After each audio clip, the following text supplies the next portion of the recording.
Bon après-midi à tous. Là, nous allons avoir un panel de participants qui vont échanger sur le développement des marchés nationaux et la place des PME artisans, et essentiellement la contribution de la formation professionnelle au développement de ces marchés nationaux. Nous allons avoir comme panélistes Monsieur Mbok Germain, directeur de l'École nationale des eaux et forêts du Cameroun. Nous allons avoir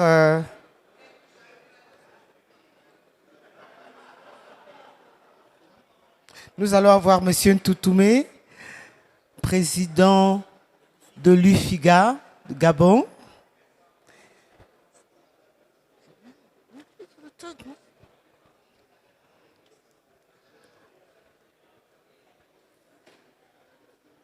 Oui, ces principaux acteurs, oui, du secteur de la transformation du bois vont donc nous parler de leur contexte des marchés internationaux du bois dans les pays d'Afrique centrale, l'évolution, surtout avec les perspectives des nouvelles réglementations dans cette zone des pays du bassin du Congo. Alors, sans plus tarder, chers messieurs, on pourrait vous poser la question, quelques questions, de savoir quels sont les leviers pour le secteur de la transformation du bois, essentiellement les métiers de l'artisanat. Quel est le rôle des associations, la place de la formation professionnelle continue. En d'autres termes, quel est le contexte, ce que vous vivez et quels sont les possibles leviers pour faire face aux nouvelles réglementations qui s'annoncent. Monsieur Germain Mbok. Hortense, merci déjà la parole qui m'est donnée et toute ma reconnaissance à l'Agence française de développement qui a permis que nous soyons là aujourd'hui à travers le projet ADEFAC et l'ATIBT également qui nous soutient dans nos initiatives. Le contexte du bassin du Congo est dynamique et très changeant, notamment en termes de réglementation, mais également en termes d'appropriation de la technologie.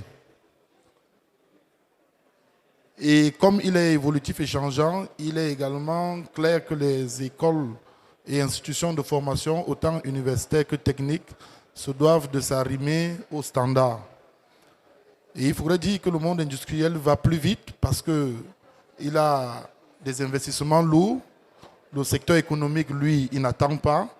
Et ces derniers prennent des mesures en interne pour pouvoir faire face aux différentes évolutions du contexte, que ce soit légal et réglementaire, afin que leurs intérêts soient sauvegardés et surtout que la production perdure. Il y a un léger décalage avec les structures de formation qui ne suivent pas le même rythme et qui ne sont pas nécessairement arrimés à la technologie pour faire face.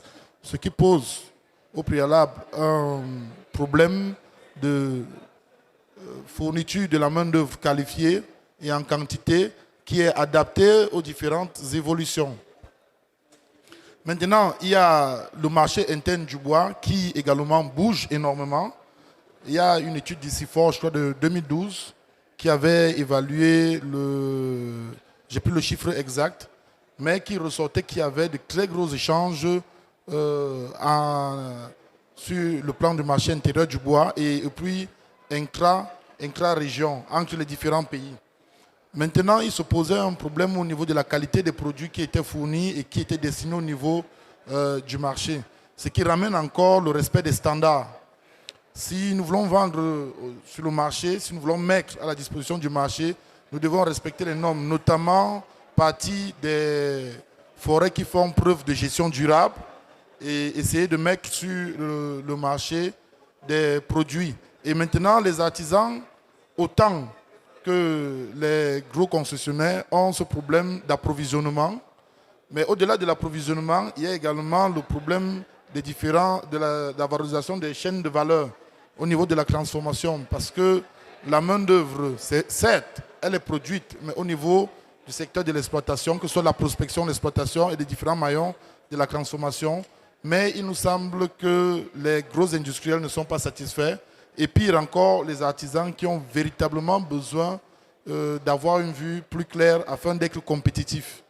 Donc, ils ne peuvent pas être compétitifs parce que, comme il y a un adage de chez nous qui le dit, la formation précède le développement et l'industrialisation.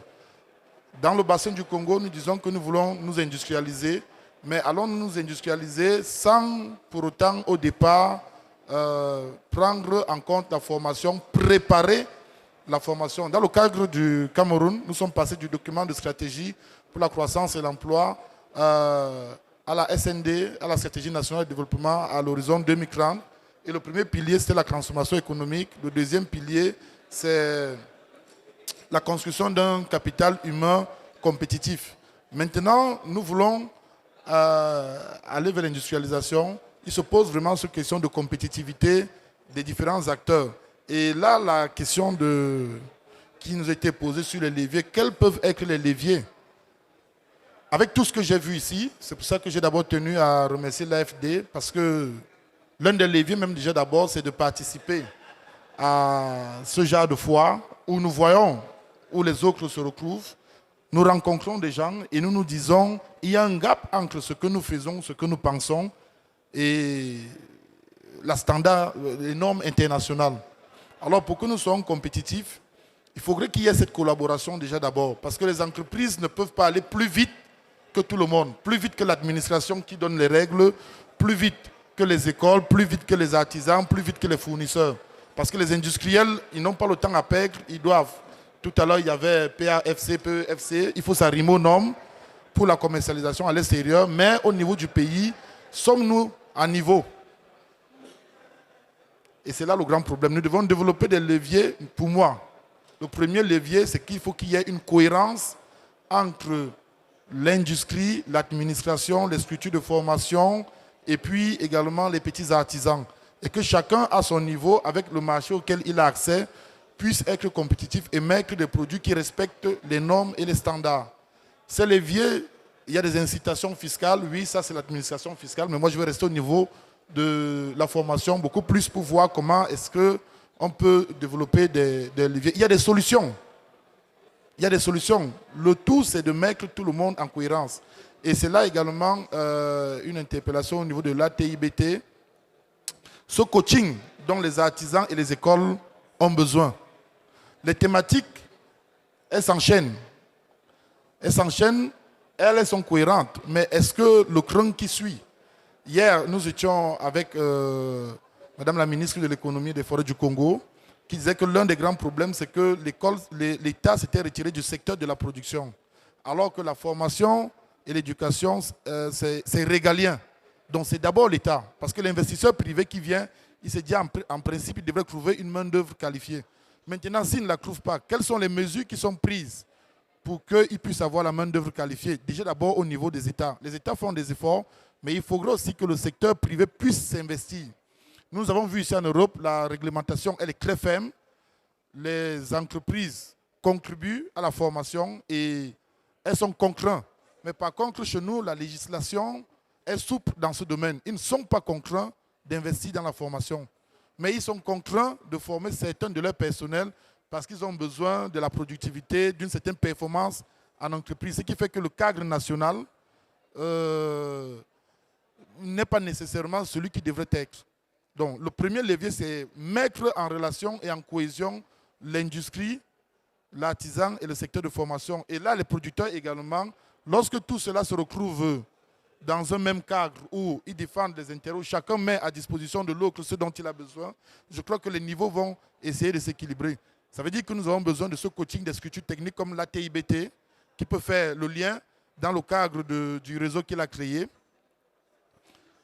Pour moi, c'est l'une des mesures. Et c'est en ce moment-là maintenant que lorsque les industriels vont essayer de défendre leur position par rapport à leurs besoins, Ils pourront dire, mais écoutez, nous contribuons peut-être de manière indirecte à la formation. Ces contributions ne vont pas directement aux écoles. Elles vont alimenter soit des fonds ou des structures qui utilisent ces fonds pour leur fonctionnement, alors que nous avons besoin de renforcer les écoles et les mettre à niveau.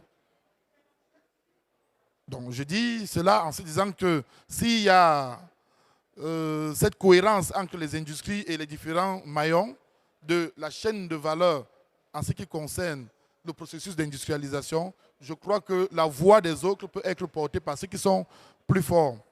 Et les associations professionnelles, dans ce même engrenage, ont un rôle également très fort parce qu'elles peuvent influencer le contenu de la formation. Elles peuvent influencer les orientations de la formation. Ce matin, nous échangeons et on disait les industriels posent un problème. Ils ont un besoin dans une spécialité X. Mais à qui est-ce qu'ils le disent? Et le tout n'est pas de dire nous avons besoin d'un personnel dans une telle spécialité. Il faudrait également dire qu'est-ce que vous attendez de celui-là? Quelles sont les compétences que vous attendez de lui? Si vous dites tout juste on a besoin d'un, c'est pas, d'un affûteur, mais l'affûtage, il y a plusieurs chaînes au niveau de la transformation, première, deuxième, tranchage, déroulage. Est-ce un affûteur en menuiserie? Comment est-ce que cela doit se dérouler? C'est pour ça qu'il faut qu'il y ait ce lien étroit entre l'industriel et les écoles pour que les besoins des autres soient complétés avec la possibilité que peut lui offrir les autres institutions. Et il faudra aussi savoir que les institutions de formation ne peuvent suivre le rythme que s'il y a des conditions de collaboration et d'alternance. Une industrie a une nouvelle machine, on ne va pas imposer à l'école qui n'a pas de ressources d'avoir cette nouvelle machine pour former. Sinon, chaque jour, ça va être un renouvellement. Et où est-ce qu'on va mettre le reste? Par contre, avec les processus d'alternance, où il y a cette collaboration, on va voir que les écoles vont se compléter, chacun dans ce qu'il a de fort. Et ça, c'est également le rôle des associations d'encadrer cela. Parce que les associations professionnelles, c'est un peu comme des types d'ordres, les ordres des ingénieurs, qui conditionnent le milieu sur le plan de l'acquisition des compétences et sur le plan des comportements.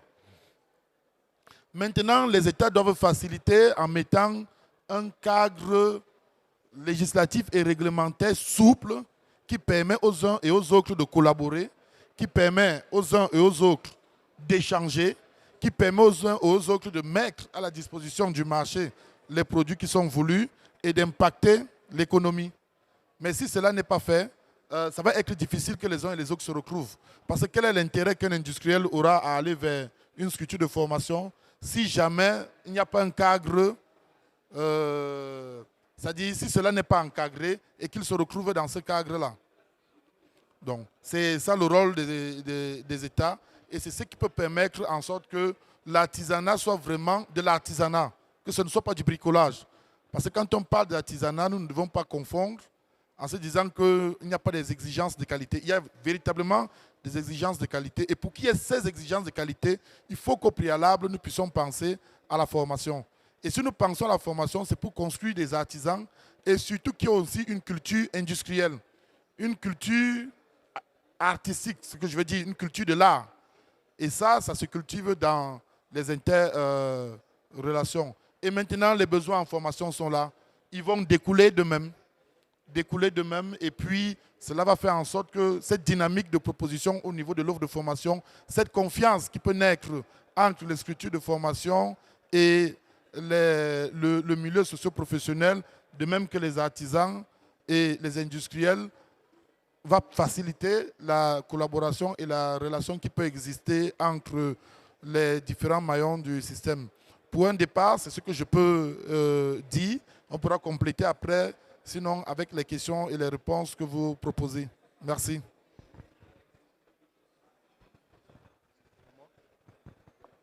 Bien, merci. Je suis M. Jean-Marie Toutoum, le délégué général de l'Union des forestiers industriels du Bois du Gabon. L'UFIGA, c'est 12 entreprises qui sont tant dans l'exploitation forestière que la transformation du bois. Les principaux produits qui sont commercialisés par nos membres, c'est essentiellement du sciage, donc le débité, du plaquage déroulé, et du contreplaqué. Les principaux marchés sont essentiellement l'Europe, un peu l'Afrique et l'Asie. Voilà, donc l'UFIGA, d'une manière générale, c'est 3 millions d'hectares, environ 3 millions d'hectares exploités par nos membres, sur 16 millions d'hectares concédés en République gabonaise. Voilà. Et disons que sur ces 3 millions d'hectares, aujourd'hui, vous avez pratiquement 2 millions qui sont certifiés tant gestion durable que légalité. Et environ 1 million qui est en cours de certification. Peut-être pour entrer dans le sujet, à savoir quels sont les leviers pour faire évoluer les métiers de l'artisan, l'artisan du bois locaux.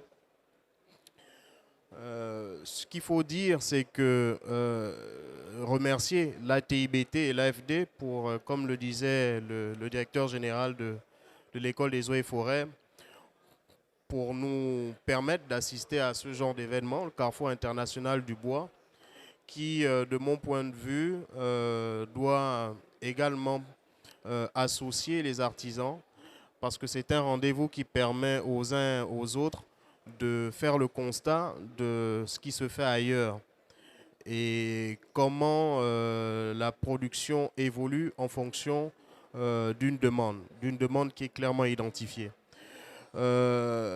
Aujourd'hui, la réalité de nos artisans, c'est qu'ils doivent de plus en plus se pencher sur la question du développement de produits qui répondent à un besoin de consommation directe.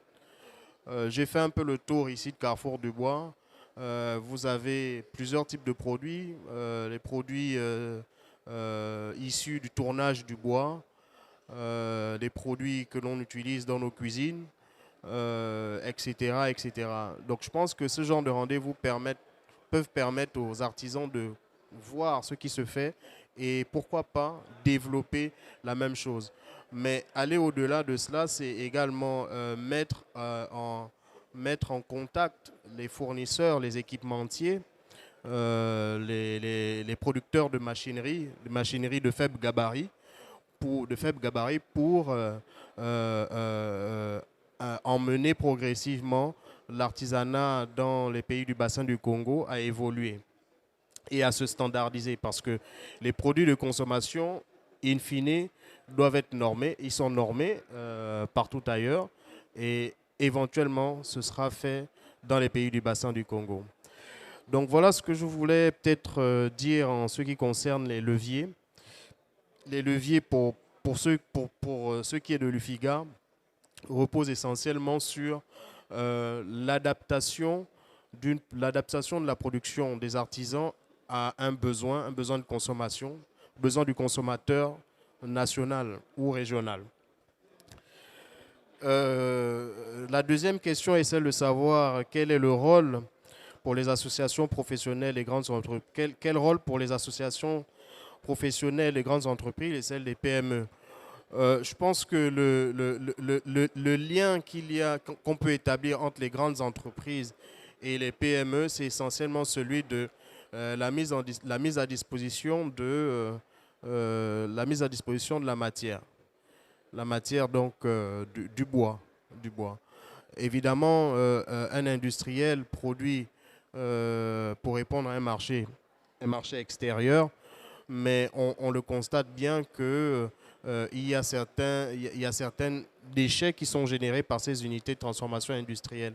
Les déchets qui peuvent être récupérés par les artisans pour faire toutes sortes de produits.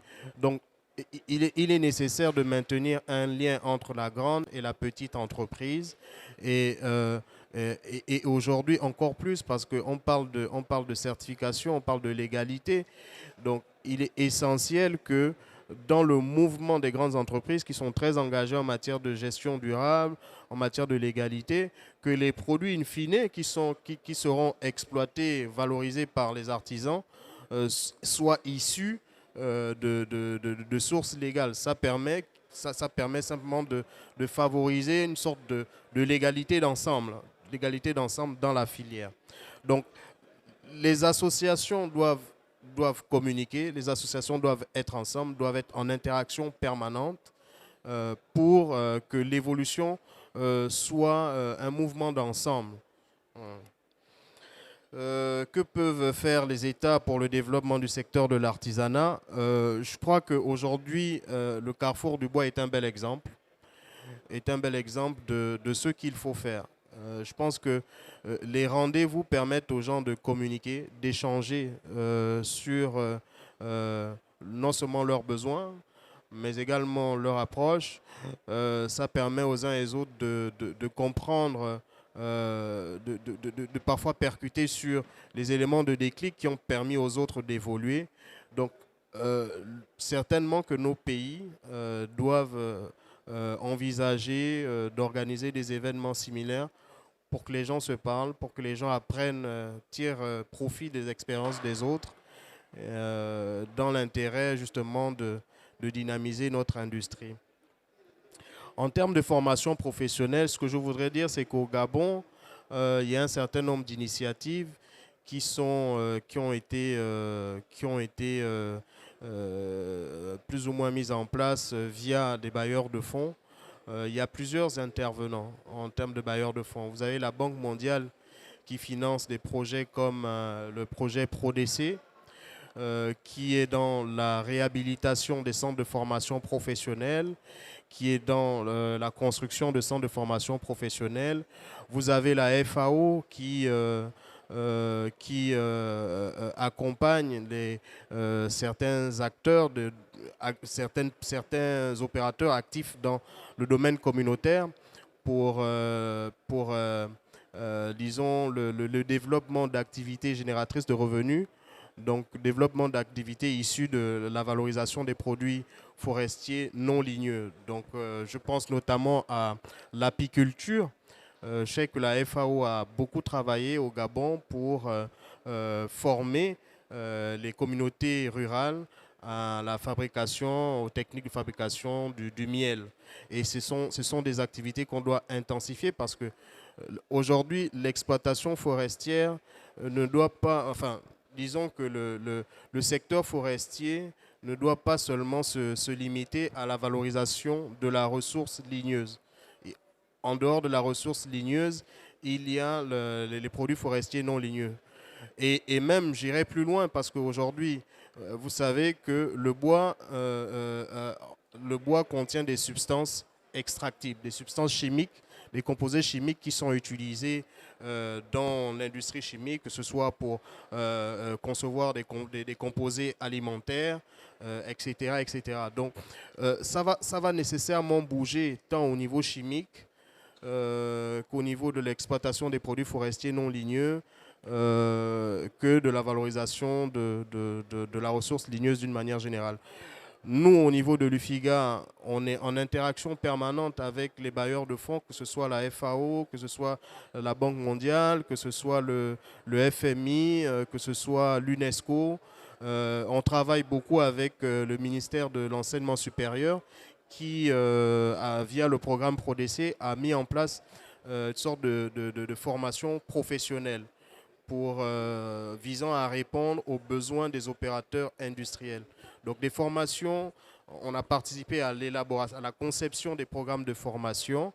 On a veillé à ce que ce soit, puisqu'on parle de formation professionnelle, ce qu'on veut, c'est essentiellement former quelqu'un qui peut tout de suite intégrer le milieu de travail et qui peut tout de suite répondre à un besoin dans la filière.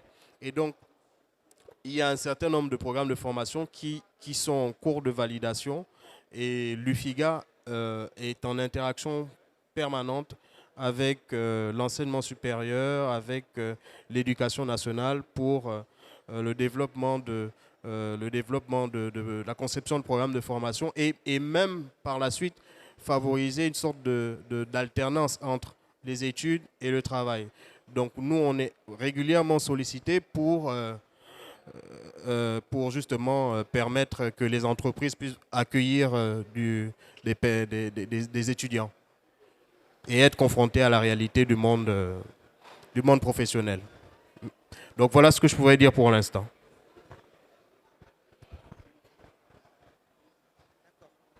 Merci beaucoup aux deux panélistes. Là, le temps est assez court, donc on n'aura pas un temps d'échange. Les échanges peuvent être faits après, parce qu'il y a une autre table ronde qui va se dérouler.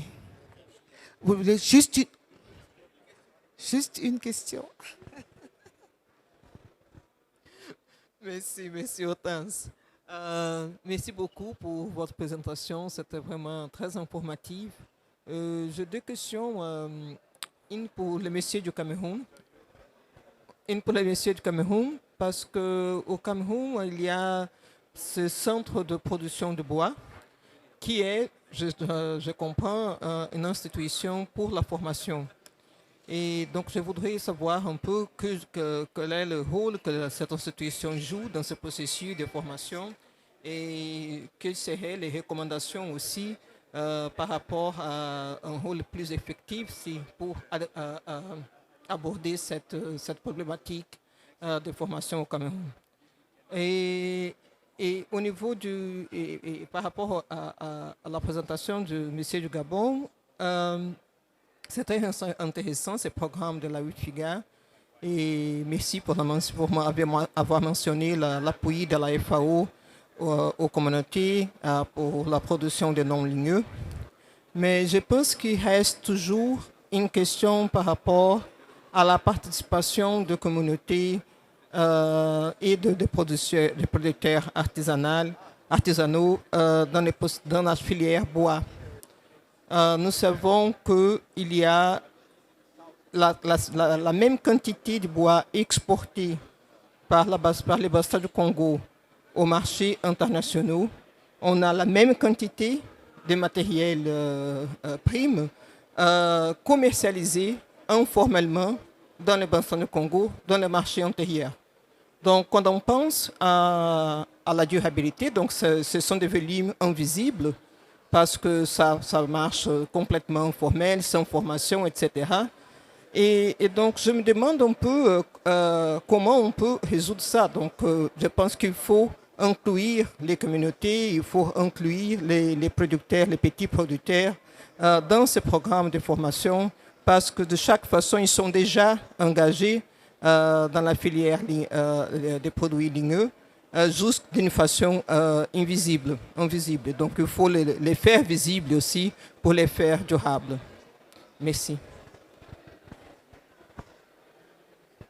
D'accord. Merci beaucoup, madame. Ils peuvent faire une... voilà. Merci. Okay. Concernant la question relative au centre de promotion du bois, le centre de promotion du bois est un service rattaché au ministère des Forêts et de la Faune qui a entre autres comme pour mission la formation. Mais cette formation doit partir de la recherche qu'elle mène, elle doit partir des essais qu'elle fait pour la promotion du bois du Cameroun et le développement de l'industrie du bois. Seulement les missions initiales, c'est-à-dire les premières missions n'ont pas été menées, c'est-à-dire la réforme n'a pas été menée à bout pour qu'elle puisse réellement faire dans de la recherche, dans les essais, la caractérisation de nos essences et tout ce qui peut permettre qu'elle puisse avoir de la matière pour pouvoir former. C'est pour ça que son niveau de formation actuellement est très faible. Elle est en processus de restructuration, donc c'est mitigé. Cependant, l'architecture de la formation dans le métier bois et exploitation au Cameroun a deux grands volets. Il y a le volet universitaire et le volet technique. Et au niveau du volet technique, on trouve l'École nationale des eaux et forêts, comme celle que je dirige, qui fait dans les métiers bois. Il y a les SASM, c'est-à-dire section artisanat rural, section menuiserie. Il y a les lycées techniques. Il y a des centres de formation qui dépendent soit des services des collectivités territoriales décentralisées, qui sont soit privées et soit publiques. En fait, il y a une architecture qui est très grande et comme nous avons dit tout à l'heure, le souci c'est l'interrelation. Parce que pour former, il faut former pour un marché qui demande un besoin et qui vous envoie tous les signaux. C'est ce qui fait qu'à ce moment, on a l'impression que les gens ne sont pas formés, bien qu'il n'y a pas de la qualité ou il n'y a pas de la quantité. Donc c'est la précision que je voulais apporter. Les formations se font, mais la question d'adéquation se base à des difficultés au niveau de cette interrelation. Et c'est pour ça que nous pensons, je pense bien que vous êtes de la FAO, qu'il faudrait également regarder, comme il y a ce projet Prodeci au niveau du Gabon, et également au niveau du Cameroun, les différents maillons de structure. Parce que les cibles sont différentes. L'école nationale couvre l'étendue du territoire et reçoit tout ce qui vient des 10 régions. Les structures comme des centres de formation, reçoivent très souvent ceux qui sont dans un environnement qui est plus proche. Alors, avec la réhabilitation, avec la formation des formateurs, avec la mise en relation et des essais en entreprise, je crois qu'on peut très rapidement relever le niveau. Et s'il y a des projets qui sont en cours de construction, qui sont en cours, vous pouvez peut-être nous les dire et puis nous pouvons voir comment nous pouvons actionner ce levier afin que nous puissions en être également bénéficiaires. Merci. Bon, ça va être en 2-3 secondes. La question que vous avez posée a un trait avec l'exploitation illégale des ressources ligneuses. Ce qu'il faut dire, c'est qu'au niveau du Gabon, il y a un travail qui se fait pour apporter un peu plus de transparence dans l'exploitation des ressources ligneuses. Au niveau de l'UFIGA, on a ce qu'on appelle Gabon Tract, qui est un outil qui permet de suivre la production des opérateurs forestiers. Gabon Tract, c'est développé par Prosigma et financé par l'AFD dans le cadre de l'accord de conversion de dette France-Gabon. Donc en matière de traçabilité, le Gabon est très actif pour tant apporter de la légalité dans l'exploitation des ressources ligneuses que pour apporter également pour répondre aux questions de transparence, donc de traçabilité de la ressource de la forêt au point de commercialisation tant sur le marché local qu'à l'exportation. Donc on pourra échanger tout à l'heure et entrer un peu plus dans le détail. Merci. D'accord, merci beaucoup à M. Ntoutoumé et à M. Mbok et merci aux participants. Donc vous pouvez poursuivre les échanges après. Merci beaucoup.